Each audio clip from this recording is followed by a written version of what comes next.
Hello and welcome back to another video. If you're looking for recommendations on what manhwa to read, then here are some that I've read recently that might be of interest. Manhwa titles are timestamped in the video for your convenience.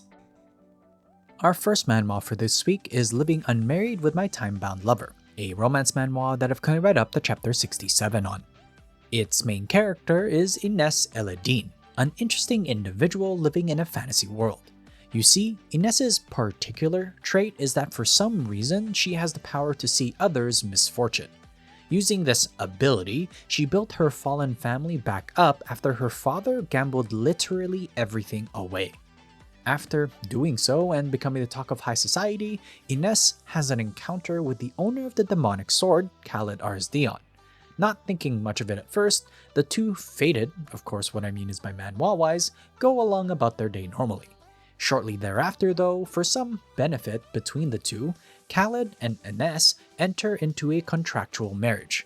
But any romance enjoyer knows exactly what will ultimately be the relationship between our male and female leads. The story is 6 out of 10.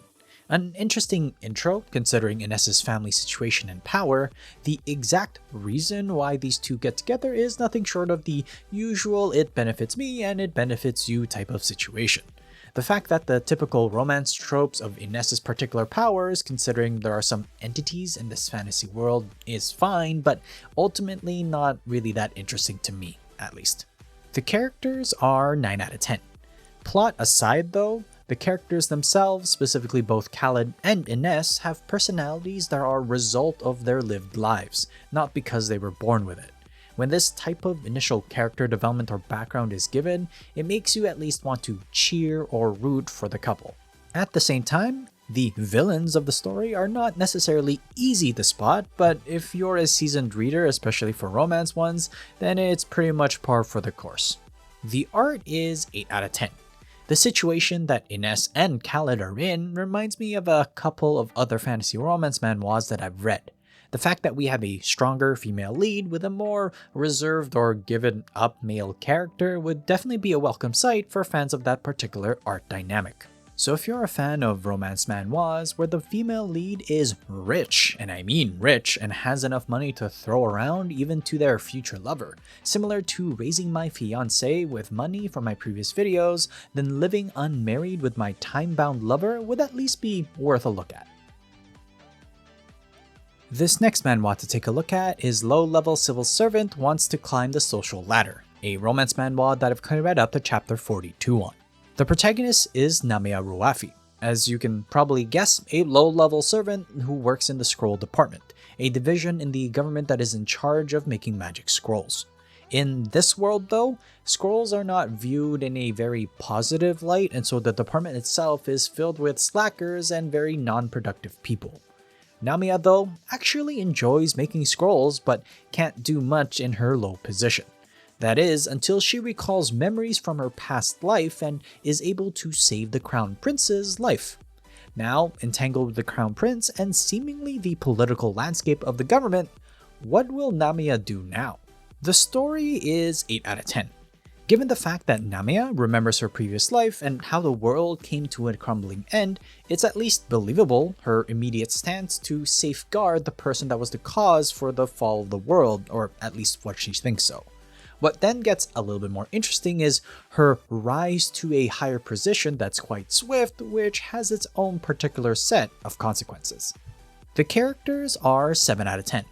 Considering this is a romance manhwa and one that clearly will have a lot of butterfly effects compared to Namia's existing knowledge of the world events, Namia is quite purposefully dense around what her actions can do with her relationship with the Crown Prince, and there isn't much surprise to the growing feelings of both parties, albeit the prince more so than Namia at first. The art is 9 out of 10. If there is one strong suit that this manhwa brings to the table, it's the amount of comedy, misunderstandings, and just enjoyable moments between the various characters. The fact that we have magic or scrolls on top be included adds just that little cherry on top, for sure. So if you're fans of romance manhwas, or maybe enjoyed becoming a special unit mage in another world from my previous videos, but wanted a true fantasy setting instead, then Low-Level Civil Servant Wants to Climb the Social Ladder would be an interesting manhwa to start reading. Coin Jackpot After Divorce is the name of our next manhwa to take a look at. It's a modern manhwa that I've currently read up to chapter 50 on. Kim Shin is the name of its main character, and he is an individual living in modern-day Korea, and based off of some context, probably around mid-2010-ish, somewhere there. Shin lived a life of economical hardship, really poverty or close to the poverty line due partly to his gambling addict father. Even through all of this though, he was able to come through, get married somehow, but divorced only a year later. Still, living through this life, Shin one day was reminded of a gamble that his dad made years ago when he was younger to get into an equivalent of, let's just say, Bitcoin, at least in this universe. Realizing that he now has made it due to looking at Bitcoin's value, Shin starts getting emotionally invested in that particular coin's value. And this is where his real journey begins because somehow a business tycoon is about to erupt straight into the world. The story is 7 out of 10. Considering the setting and where it's based, the plot is initially quite amusing.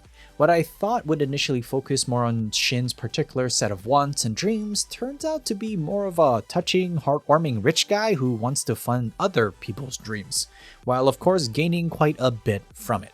The characters are also 7 out of 10. For something dealing with the rich man's world, it is quite black and white with regards to its characters. It's easy to denote who's good and bad in general or to Shin himself. In addition, there isn't much development on Shin's personal character side. Although there is one particular event that I was not expecting considering the initial pace and story so far. The art is 8 out of 10. If you start reading this manhwa with the expectation of it being serious, you will probably end up disappointed. But if you come at it from a more silly, fun, and comedic experience, it will, in my opinion, hopefully be quite enjoyable, especially in the art direction. There are just some scenes that are truly questionable though.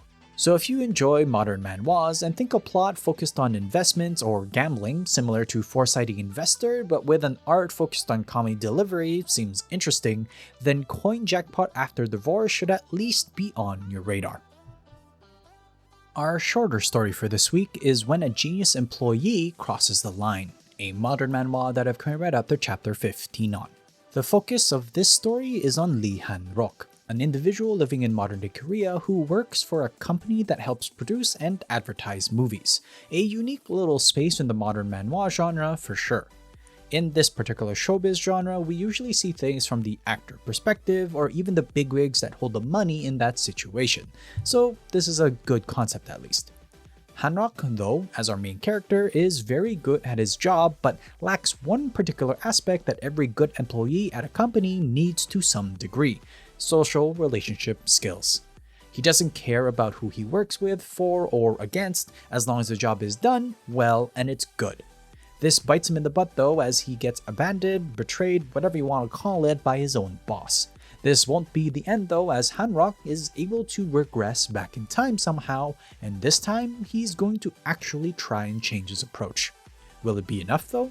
The potential is 9 out of 10. The uniqueness of this space gives me some interest in the overall manhwa.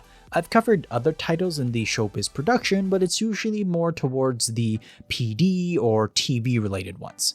What pulls me in even more for this one though is that projects or movies and people that Han-rok interacts with, he actually changes his approach from his previous life, and that of course has the butterfly effect on things, which opens up a whole new path that wasn't even open or an option in his first life. The art is 8 out of 10. Compared to the subject matter, there's actually quite a lot of emotion that this manhwa delivers when just talking about the business or production side of things.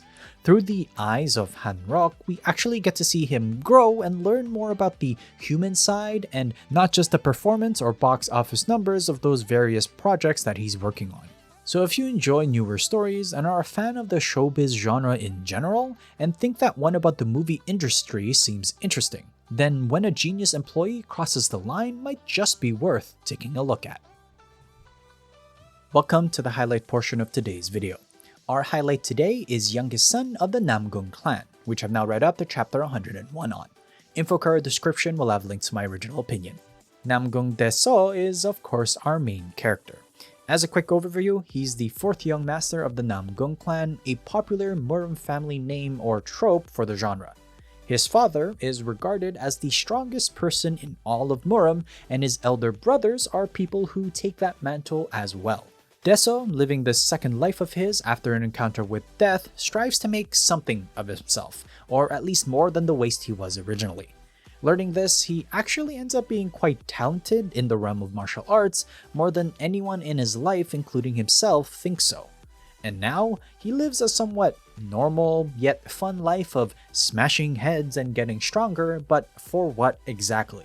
At this point, no outside influences have pierced the NamGung clan, and so we haven't really seen what the outside world looks like for now. My previous scores for this manhwa were 8 out of 10 for characters and art, and 7 out of 10 for story. The art stays the same at 8 out of 10, as the comedic action that I discussed in my original recommendation is still very much present. I think once it found its core, the art leaned into it as much as possible. Even with that though, it's clear to see from the depiction alone of how talented Deso is now. The characters are very much in the same spot where it's sticking at 8 out of 10. Unlike where I last talked about this manhwa though, the focus has now shifted from Deso trying to prove himself by gathering all those that were kind of ostracized or became servants of the NamGung family. Now, it's moved towards more of the actual family, from Deso's father to his brothers, but overall, it's become more harmonious, for sure. Sadly though, its story goes down to a 6 out of 10, as comedic action is all fun and good, but over the 100 chapters overall, it feels as if Deso has already achieved a little bit of what he wanted from his first life. There's some aimlessness in his current state of the manhwa, but hopefully it should be resolved soon enough. Youngest son of the NamGung clan is a welcome change of pace from the usual serious Murim manhwas that we usually see from the genre. This is definitely an interesting title, but considering the tone of the whole work is definitely more on the uncommon side, for sure. Would you agree, or would you not? Comment down below your thoughts on youngest son of the NamGung clan. Thanks so much for watching. Please like and subscribe if you enjoy the content. Write down in the comment section down below what manhwa you've been reading and I might just take a look. Till next time though, have a good read.